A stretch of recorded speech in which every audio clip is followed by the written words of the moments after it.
नमस्कार प्रणाम। हम गोरखपुरिया भौजी गोड़ छुके गोड़ लागतानी त कैसन बानी रहुआ लोग बताए जा जरूर। और उम्मीद बा कि आप लोग स्वस्थ होखब, मस्त होखब, व्यस्त होखब और जहाँ भी होखब जबरदस्त होखब। तो माता रानी करें, भगवान करें कि आप लोग स्वस्थ रही, अपने घर में रही, सुरक्षित रही। और ई वीडियो हम बनावतानी सूर्या भोजपुरी ऑफिशियल चैनल खातिर। जी हाँ, सूर्या भोजपुरी ऑफिशियल चैनल के नाम है। और बाबू बहुते अच्छा गाना बनावे ना। और सूर्या रिकॉर्डिंग स्टूडियो, इनका रिकॉर्डिंग स्टूडियो भी बा जौन की में लाइव कैसे गाना गवावल जाला, कैसे गाना गावल जाला, कैसे नया सिंगर के गाना सिखावल जाला। बाबू ऐसा ऐसा बहुत अच्छा वीडियो बना के डाले ना। लाइव जौन होला, रील जौन होला, जैसे एक रील होला एक रियल होला।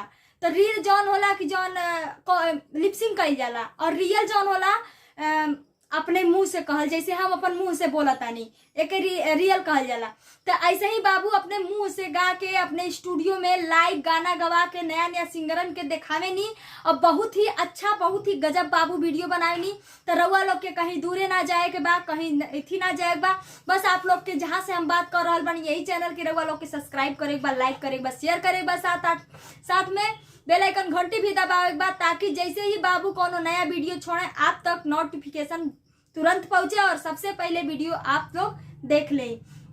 तो सूर्या भोजपुरी ऑफिशियल चैनल के आप लोग लाइक, सब्सक्राइब, शेयर जरूर करी। फिर एक बार कहतानी सूर्या भोजपुरी ऑफिशियल चैनल हाथ जोड़ के नहीं हो रहा बा, हमार देवर पौना के चैनल है। आप लोग सब्सक्राइब कर ले और फिर नया नया वीडियो देखब। हम रउआ लोग के सुना देतानी एक ठो गाना। तो गाना हमार ई बा कि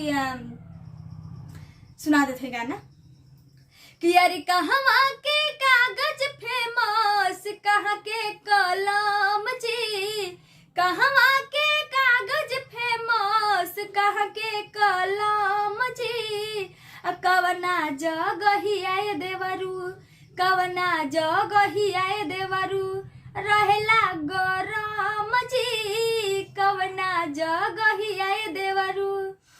तो हम गाना के रूप में आप लोग से सवाल पूछ देले बानी, तो हम जवाब भी दे रहल बानी कि अरे एमपी के कागज फेमस, यूपी के कलम जी, एमपी के कागज फेमस, यूपी के कलम जी। रहे राजस्थान ये देवरू, रहे राजस्थान ये देवरू, हरदम गरम जी, रहे राजस्थान ये देवरू।